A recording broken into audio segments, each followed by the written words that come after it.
So everybody wants to know what's the right way for your foot to be hitting the ground when you are running. So we're going to be talking about whether you should be hitting with your heel, with your forefoot, or somewhere in the midfoot. Now, why is this topic even important? Don't we all just want to jump out there, go for a run, not have to worry about how our foot is actually hitting the ground? But the truth is, running is a skill, and you have to really fine-tune that skill in order to make sure that you are doing it correctly and to make sure that you are not going to hurt yourself along the way. Now, does that mean if you use one of these particular heel strike patterns that you are going to be injured? Not necessarily. However, there are some ways that you do hit the ground that can put increased stresses on different areas of the lower leg. So just for a quick overview, let's take a look at each of the different heel strike patterns. Number one is a heel strike. And you'll notice that when you do a heel strike pattern, what is happening is that you are landing and your heel is literally the first thing that hits the ground.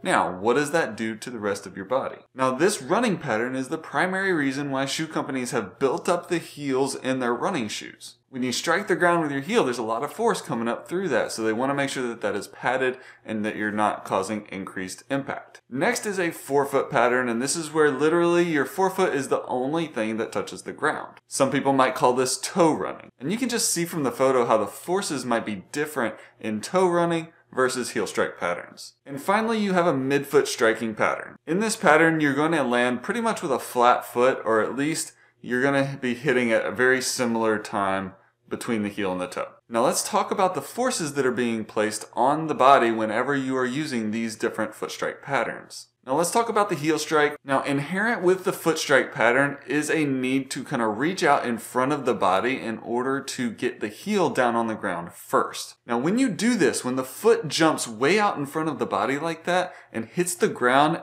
the forces are actually coming backwards through the body, through the leg, and up into your leg. Now when you reach out in front of the body like this, the forces that initially hit the ground are going to be shooting backwards.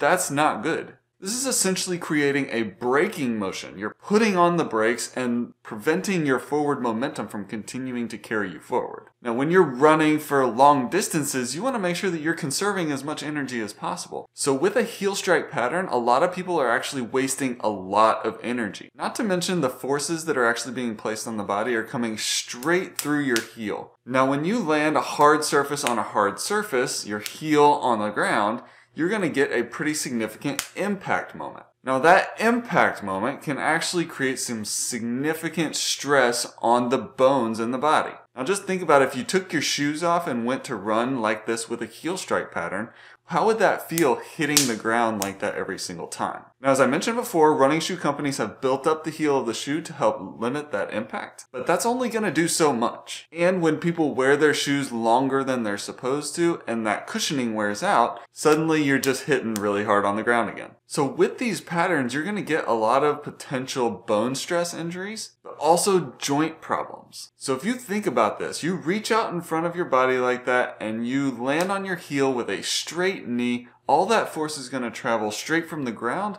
all the way up through your knee, up into your hip, even into your lower back. Now this isn't even taking into account the fact that whenever you land on your heel, your anterior tibialis muscle has to work extremely hard to slowly lower your foot to the ground. Now when your anterior tibialis is working that hard, it's going to start to pull really hard on your shin bone, your tibia. This can be a big time source for things like shin splints. Because when that anterior tibialis starts pulling really hard on the periosteum of the bone, it creates an inflammatory effect that causes pain. So a heel strike pattern is generally not the pattern that I end up recommending to people. So now let's talk about the forefoot running pattern, or toe running. Now you'll probably notice that this can be really stressful on the Achilles tendon and the calf muscle. Just think about it. If you're landing on your toe, then you're not using the bones as a significant source of stopping that motion.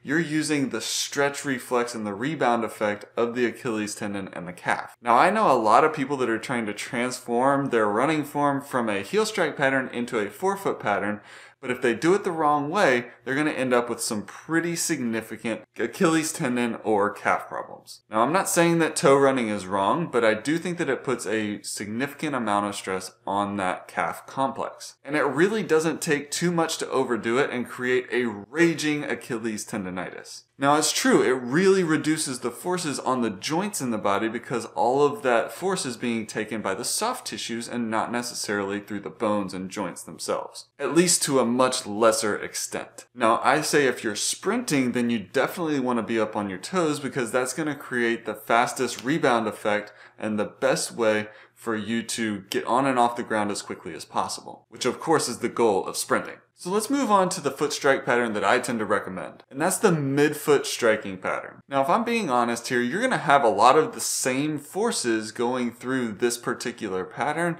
as you will with the forefoot or the heel strike. But because the forces are distributed much more evenly around the lower leg, you're much less likely to end up with some sort of injury. Now the coordination of this is much more difficult because you're not just landing on the extremes of the toe or the heel, but you have to find that middle ground where you are landing comfortably. Now for me, a midfoot striking pattern is actually not perfectly midfoot or perfectly flat foot. But the way that I tend to land on my foot and the way that I think a lot of elite runners actually land on their midfoot is that they land first with just a slight little forefoot, and then that heel comes down and touches the ground, and then they use that rebound effect to bring them forward. Now in order to land like this, you're going to have to contract that anterior tibialis, kind of similar to the heel strike pattern.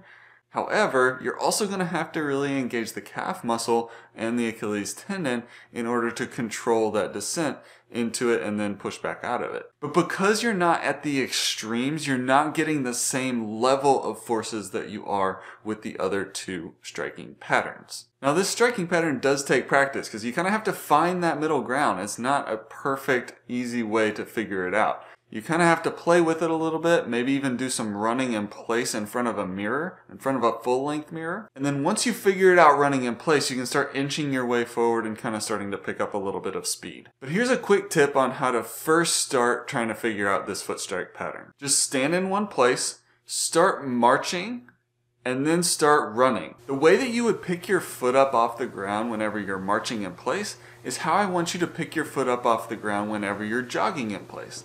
And then I want you to keep that same form even as you start to move forward. Now here's the truth. There's plenty of people out there that run with different striking patterns. And they're not wrong. Their body has probably developed a tolerance to those things and they're actually very strong and able to withstand those forces. But if you're new to running or if you're looking to try and reduce the amount of forces on the body altogether, then I think that the midfoot striking pattern is the best way to go. Leave me a comment down below if you agree or disagree. But that's all I've got for you guys today. Head on out there, seek your elite, God bless, and I'll see you next time.